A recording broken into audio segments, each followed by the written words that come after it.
I'm going to start this men's crew cut by going against the grain on this area here. This is the area known as the parietal ridge, and I just want to build up some weight here. I'm using a 4.5mm guard. That's the 1.5 guard. Sometimes it's referred to as the 1.5 guard, but the length of it is 4.5mm. Now, when I go up the head here, I'm making sure that I don't carry on going over the top of the head with the clipper. That's what I would call rounding over. We don't want to round over our haircut. You can see here where the red X's are. I'm not going in there. I'm just going to go straight up at the back. Now that we have that, we can put in a bald line. Now, this bald line will be parallel to the weight that I just built up there. This gives you an idea of what I'm trying to say. And then I'll repeat on the other side. So I'm just going to match up on both sides.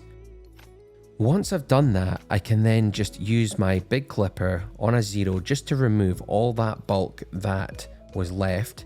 This hair we don't need. This is probably the easiest part of the whole haircut. So I take it down with the big clipper and then I go over it with a T outliner to take it down to a really fine stubble. And that makes it easy for the foil shaver, because if it's too long, the foil shaver won't be able to cut it. So down with the T outliner and then in with the foil shaver. With the foil shaver, work up and down and in little circles, and that'll mean that you get every single hair as short as possible. Once you've done that, we're going to go about 1 pencil width higher on this line with the T outliner. This is going to create a little line of stubble, and that's slightly longer than what we had with the foil shaver. So this is like a transition into clippered hair. The foil shaver is so close, it's actually almost closer than the surface of the skin. It's hard to detect with the eye, but we're getting into stubble, so the T outliner is as close as it comes. Then we can get onto the big clipper.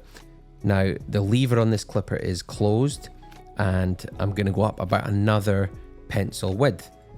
So I'm just going up 1 pencil. I'm going to do that the whole way around. And it's hard to see at the moment, but we are getting into longer stubble.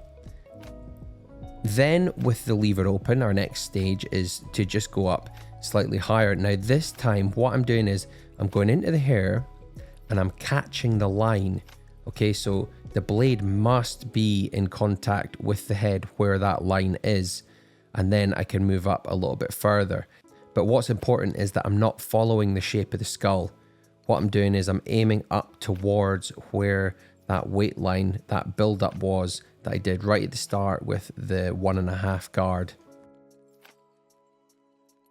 Pay close attention here to the fact that I actually use the corner of the clipper quite a lot. I don't always just use the full blade, because the head is curved and the hair is going in different directions.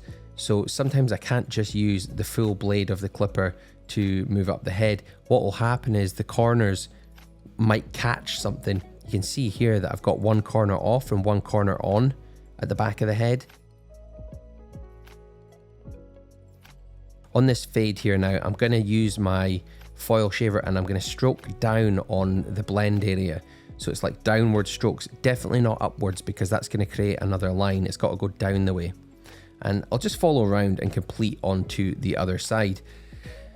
Now I'm ready for the top, and this is really important. I'm going to start about 2 to 3 inches behind the hairline at the front, and I'm using a number 4 guard. That's 12mm. Now, there's a reason that I am starting behind the fringe, okay? I'm a couple of inches back, well, 2 or 3 inches back, and I'm going to show you that in just a minute. It's really important. It's a really important part of customer service, I think. But key to this on the top is just to go round and round as many times as you can in different directions, and that will make sure that you've caught every single hair.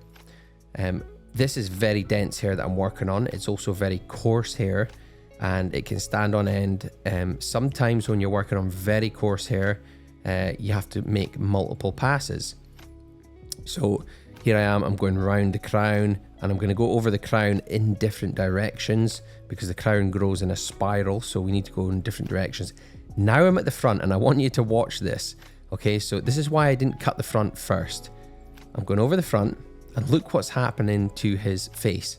absolutely covered in cut hair. Now that can't be comfortable for the client, and I don't want him to be sitting there while I do the whole top of the head. I'm going to blow dry that off, and that means that he only had cut hair on him for a short amount of time. To straighten up the hairline at the front, I'm going to pull the comb down to the hairline and then trim along the comb, and that's going to pull out any long hair, any loose hair that wasn't picked up by the clipper. Give that another little blow dry to get all that cut hair off. And I'm going to get a softer brush.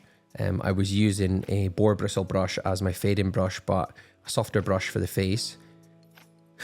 You really don't want to be taking a boar bristle brush across your client's face. That's going to be uncomfortable. I mean, not painful, but just uncomfortable. I'm working my way over here. Now, I'm not boxing it. I'm going to use the razor and edge this up with the razor. I'm going to stretch this fade further with clipper over comb. So I put the comb in and the points of the teeth just come out of the hair and no more. And I like to work up the teeth of the comb. I do occasionally work across the comb a little bit, but with clipper combs, I find that because the teeth are so long, sometimes you can be working across and the blade will catch a tooth and it'll bend it, which might then mean that your clipper is going to go deep into the hair. So I prefer to work up the comb for that reason. You can work in small sections up the comb. You could work in broad sections across the comb, but I don't like to do close work like that. Once I've done that, I like to just kind of go around and just polish little bits, have a look around, and I've trimmed up my client's beard with the clipper, and now I'm going to do the razor work. I'm using a shave gel because shave gels are see-through and it's easy to see where you're going with the blade. Now, what I like to do is pull the skin away from the blade, and I'm shaving around about 35 degrees, 30 to 35 degrees anyway. It's never going to be exact because I'm not a robot, but you get the idea. Definitely not 45 degrees, that's going to be rough. Just around the eyebrow, I'm using the heel of the razor. I don't really want to start shaping eyebrows, but because there's a lot of facial hair across the forehead, I'm going to take that down around the eyebrow. And sometimes if you have someone who has a lot of like facial hair that's not entirely visible, once you go in with the razor and clean it up, it really starts to pop out. You can't quite see it until you shave it away, and then it becomes very clean. You can actually see that what's going on here. When I put this line in here, you know, it may not look like there's hair there, but all of a sudden it starts to look a lot cleaner. I can't tell you how difficult it is, by the way, to use a razor with a tripod in front of you. It's hard to get the angle, but get it shaved all the way and get your client cleaned up. Now here's the final look. What do you think? Did you find that tutorial useful? It's short, it's simple, a crew cut, not very difficult, but it's very effective, especially when you can do a lineup like that. I'll see you in my next video.